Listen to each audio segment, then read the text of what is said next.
When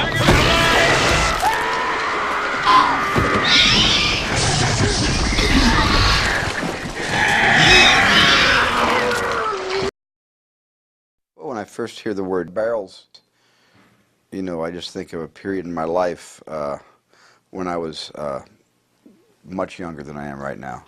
And I think because I was younger, I was more courageous, or I was more stupid. I'm not sure which. I was sitting around the office one day looking through scripts, continuing to write, trying to get my feature film ideas off the ground, trying to get somebody to hire me. And I just remember seeing a very large, barrel, and I suddenly said to myself, wow, this is like a Hitchcock movie. It's like Psycho with the birds. Tell me, Steven, how do you sleep at night? Every time I fall asleep, I dreamt of barrels. I wake up with an electrical explosion in my brain. My heart beating, can't catch my breath, looking around the room, where am I, disoriented. I calm down, get a glass of water, go back to sleep again. Same dream, I'm on barrels. And I wake up again, same thing. And this thing was just, haunted me all night long until I didn't get any sleep.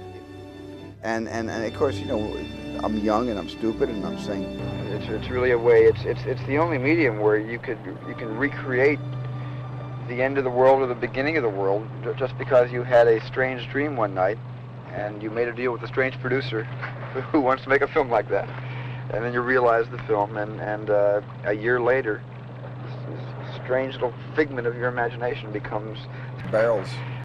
Nautical author Peter Benchley was hired to pen the novella after enjoying recent success from his earlier novels, Crocodile 911 and Seaman Down the Hatch. One of the many accidents that happened was the title. We had no idea of the title. I had thought for months about titles. I probably had 100. Some of them were pretentious: A Stillness in the Water, A Silence in the Deep, Leviathan Rising. A lot of them were Françoise Sagan titles, terribly pretentious and very personal. He then hired marine biologist and aquatic paranormal specialist Paul Stooley to bring some credibility to the project. Steven was well aware of my previous experience dealing with aquatic and oceanic phenomenon like seabed crop circles or the farting maelstroms off the coast of Honduras. But this was something different. No one had ever delved so deeply in this topic, at least no self-respecting scientist.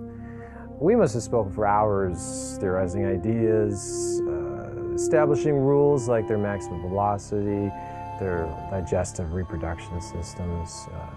Would they make sounds to communicate, and what would that sound like?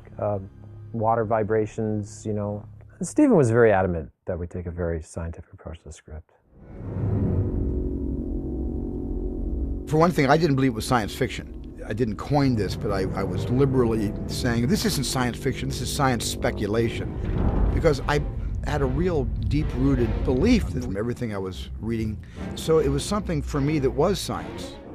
Spielberg had interest with an experience that local fisherman Roger McCaffrey had one fateful afternoon while fishing for shrimp in Upper Maine.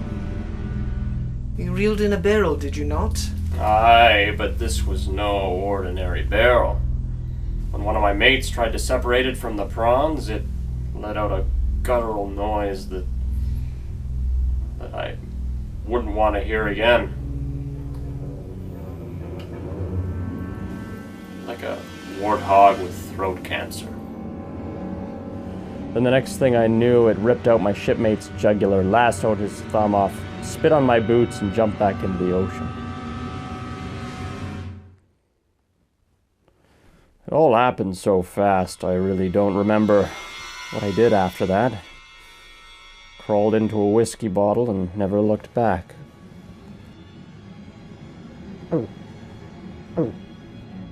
Before submerging, Roger managed to capture a quick snapshot of one of the barrels, having in his possession the most credible evidence of these things existing. Now you can see here, there's the top of the barrel. See the top of it here poking out of the water, and then the other part at the bottom, well, looks very similar. It's just submerged. Kind of a bit of a capsule form. And you can make out the silhouette. He of it went all on the way around in there. painstaking detail Right off explaining here to the side, it's just photo. The shadow on the water. They're in there, I tell you. We sent a copy of the image to the photo analysis experts who confirmed the photograph's integrity had not been doctored in any way, but was slightly nursed. To this day, this remains, in my opinion, the most concrete evidence of these floating death traps' existence. My attraction to it wasn't because it was a horror movie, and I thought it was just a complete exercise in a cat and mouse game of classic suspense.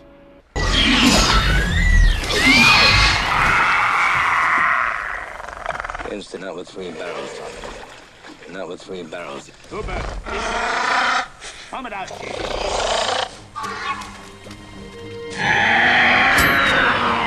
to go under. Tell you can with 3 barrels on him, not with 3 you can.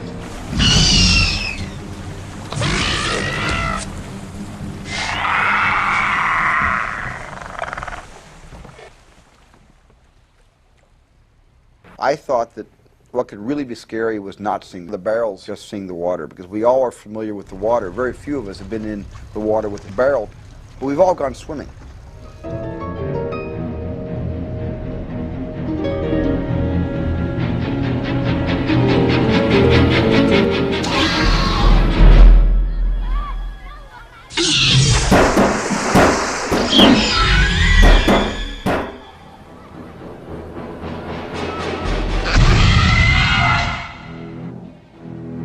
Roy Scheider, Robert Shaw, Richard Dreyfuss.